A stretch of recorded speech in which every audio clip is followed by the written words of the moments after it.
Hi, this video is looking at question 2 on the GCSE English Language Paper for paper 1. This is looking at how writers use language and structure to achieve effects and influence readers. On the EDUCAS paper this might come up twice, on the AQA paper this will be question 2. So examples of this kind of question look like this. How does the writer make these lines tense or dramatic or surprising? How does the writer make the reader feel sympathy? How does the writer try to encourage or interest? How does this text try to persuade? So another common one we get is how does the writer use the weather to create tension? But that's how it will look on the exam paper. So in the how question, you need to analyse the writer's use of language. So a lot of people know this. However, what does analyse actually mean? Well, it means to examine something carefully and in detail. Then, in your paper, explain and interpret it. So in this question, you need to comment on the effect of the words. How do they make the reader feel? So that's a lot of things the students don't do. They don't say, how does it make the reader feel? Remember, the whole point is the writer is choosing to use this language for an effect. You need to examine and analyse that effect. So this question is looking at where a writer deliberately uses words, so on purpose uses words to achieve a special effect on the reader. So really easy example, just so we know what kind of thing we're talking about.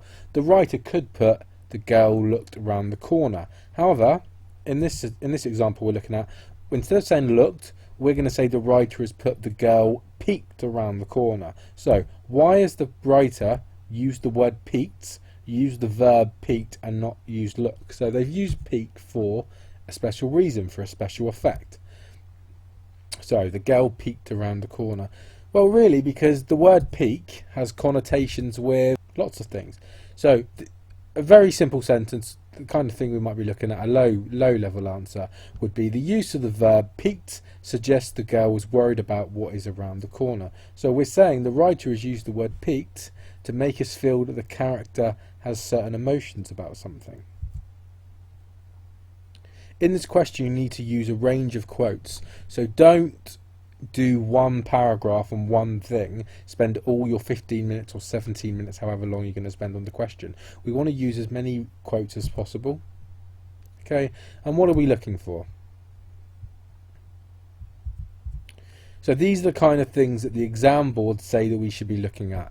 Adjectives, verbs, word choice, adverbs, deforest, exaggeration, how the extract starts or ends, punctuation, sensory language, figurative language, so similes, metaphor, personification, onomatopoeia, and all the other things. We could also shove in here pathetic fallacy and things like that. So there's a few more things, but the exam board says these are the main things we're looking at. On number 6, where I've put exaggeration, in brackets I've put doesn't need to be hyperbole. So when we've had exam boards come and chat to us, they've said that it doesn't really matter if you use hyperbole or exaggeration. As long as you use a technical term, that's fine. Okay, so if you want to look on bpcwordpress.com, I've got a little worksheet on there, a little explanation sheet, just in case you're not too sure what any of these terms mean. So go on there if you want to have a look at it.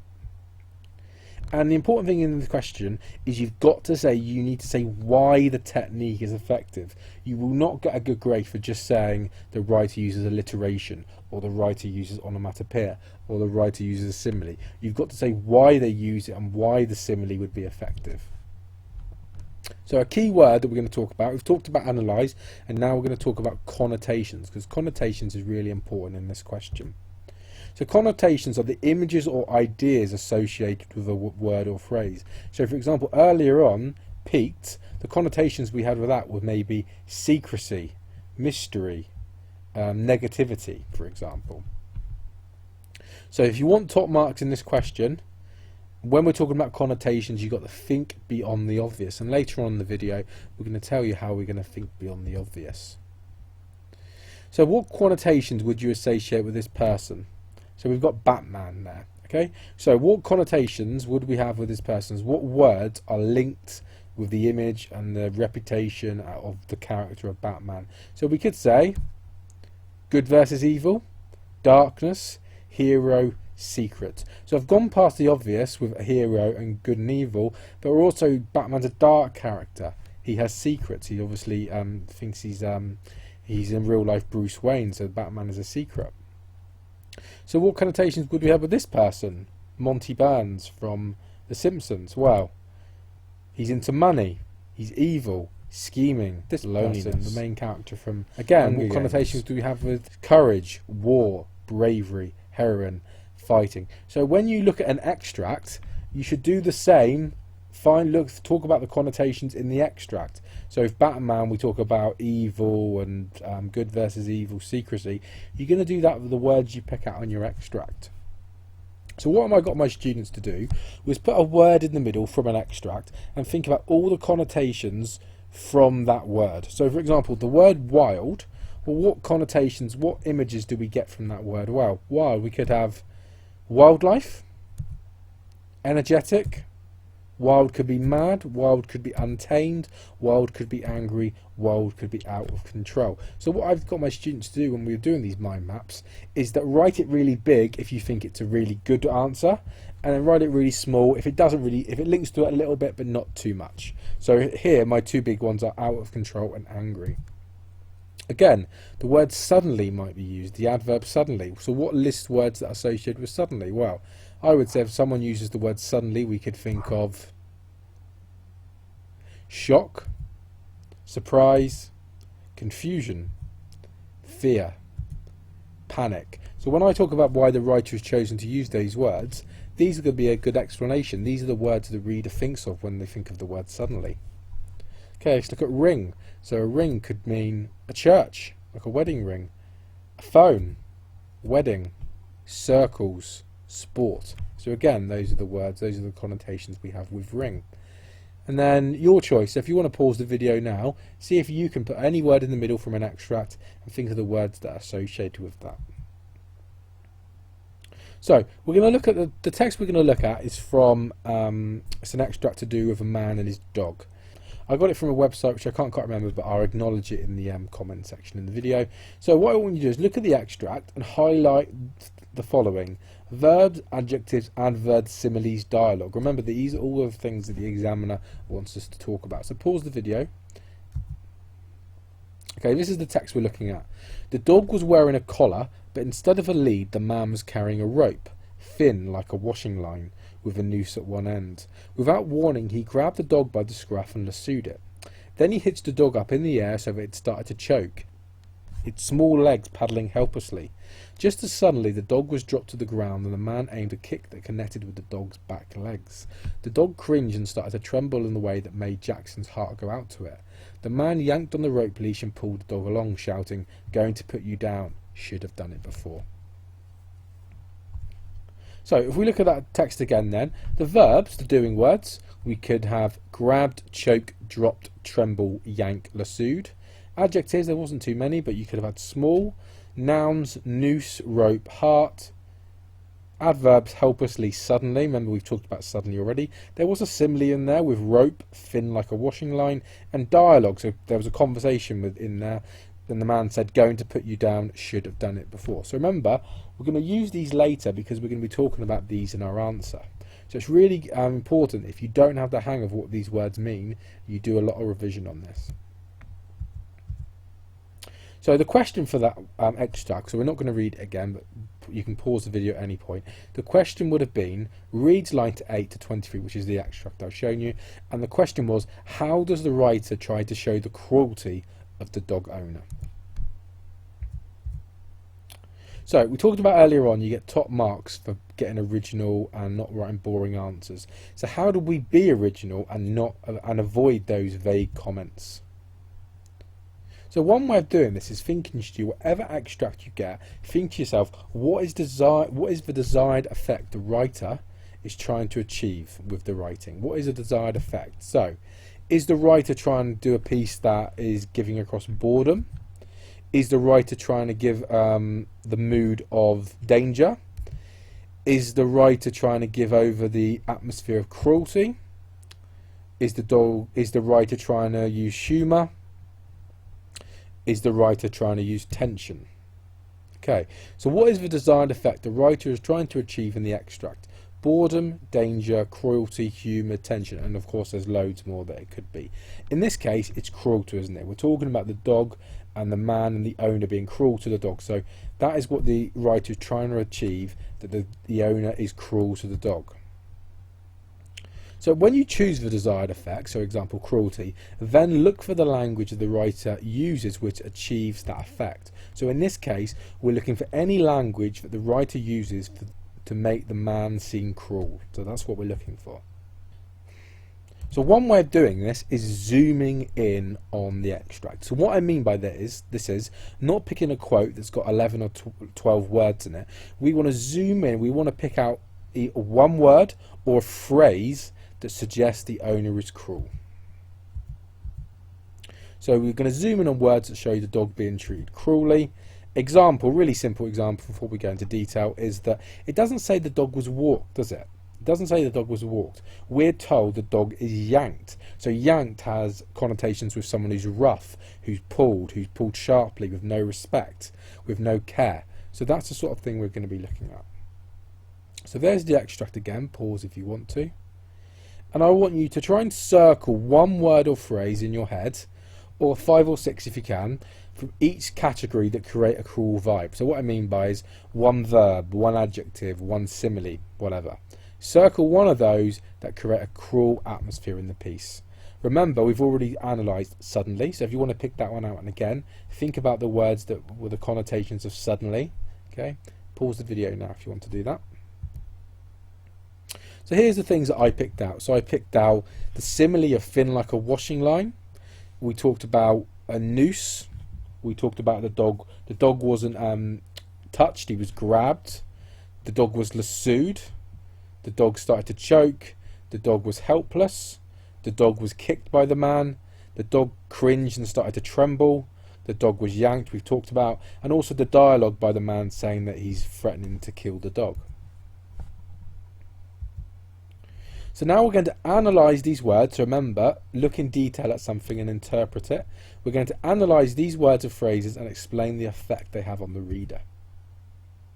So for example, when the lead is described, the noun that the writer chooses to describe it is noose. So if they wanted to, they could have said the lead, which had a hole at the end. They could have just said a collar, but the writer has deliberately chosen to use the word noose. So what does the noun noose have connotations with? And this is a noose if you're not quite sure what it is. Well, the main thing that noose has connotations with is dying. Yeah, so someone being hanged in public. So if maybe someone did something bad hundreds of years ago, they would hang them. If there were examples in the 1930s in America of black people being hanged by a noose. So the word noose has connotations with dying, hanging, but also public death. So you losing dignity, being killed in front of everyone. Okay, again, the writer has used the word helpless. Yeah. So why has the writer chosen to use the word helpless? What type of word it is? Have a think about that yourself. So again, the writer hasn't used the dog was picked up. The writer hasn't used the dog was pulled away. The writer hasn't used the dog was pulled by the neck. It's used the word, he or she has used the word lassoed. So what type of word is it? Well, it's a verb, isn't it? It's a doing word. I lassoed something.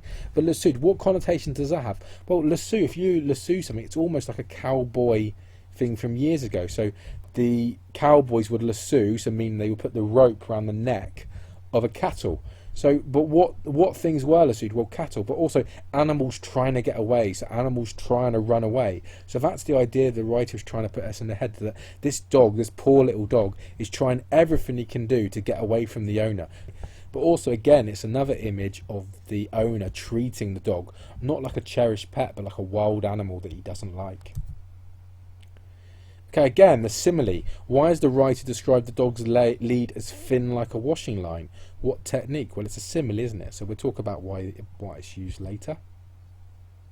And again, it's not that the dog was coughing, it's not that the dog was struggling, it is the dog choked. So again, that's a verb, isn't it? It's a doing word, but choked. Look at this image here on the screen of someone being choked. That's almost like what the dog is. That's what the writer is trying to get into our heads, that that's how the dog is acting at this point in the extract.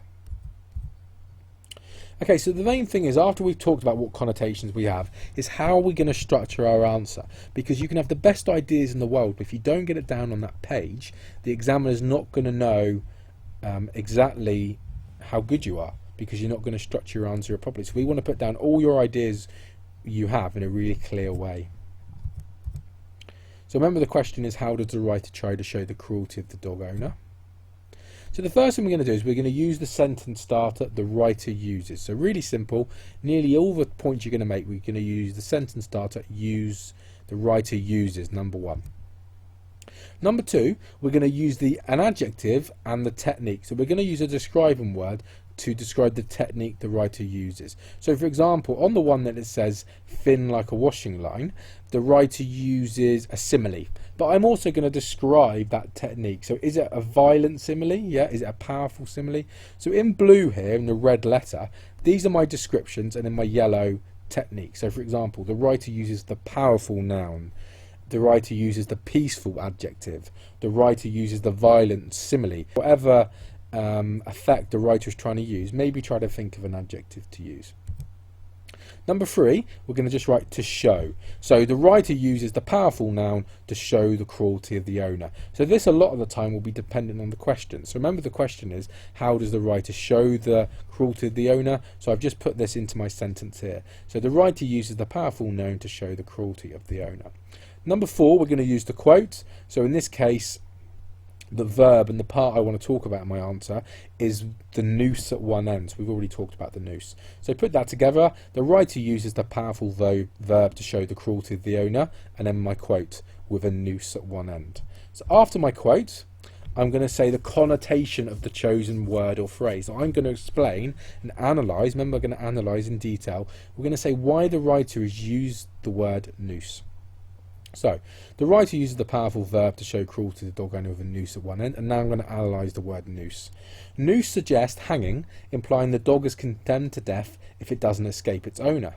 Hangings are also conducted in the open, which suggests the dog may suffer in a public way and with little dignity. So I've zoomed in on the word noose and said it implies death and hanging, and then I've gone into detail a little bit more by saying, well, why the writer could have just put death or something, couldn't it? But hanging is used on purpose, so I've zoomed in a little bit and explained what connotations the word hanging and noose has.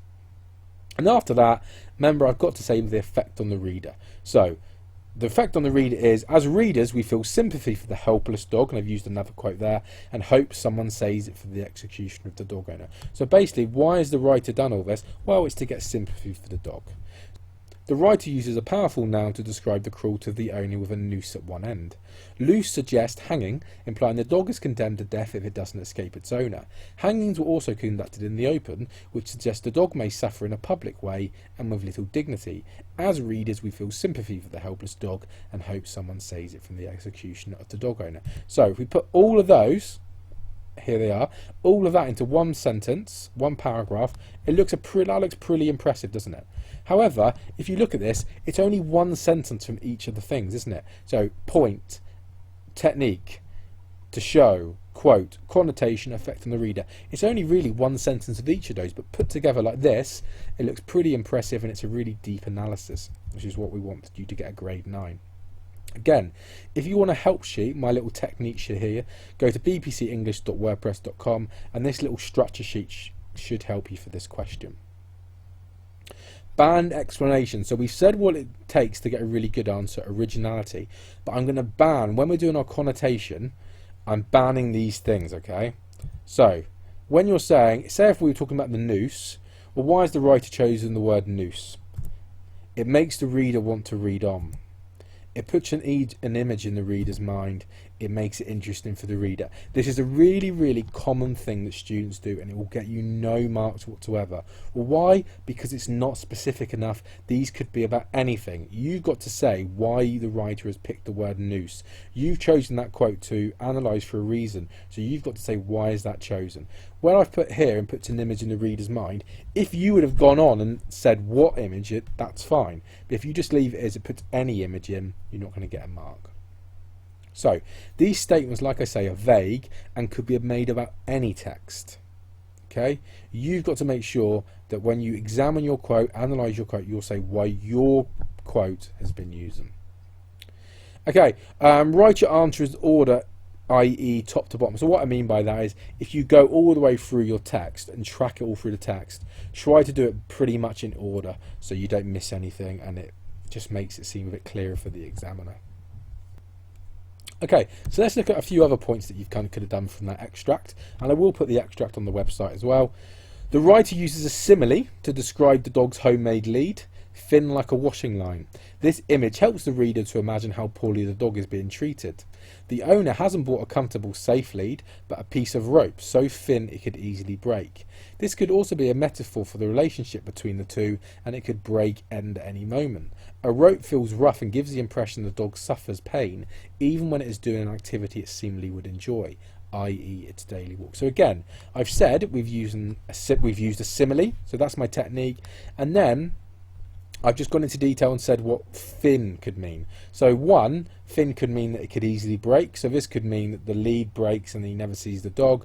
So that shows that he doesn't really care for the dog. But also it could be a metaphor for their relationship. So it's so thin it could break that any time something could happen and that relationship could end.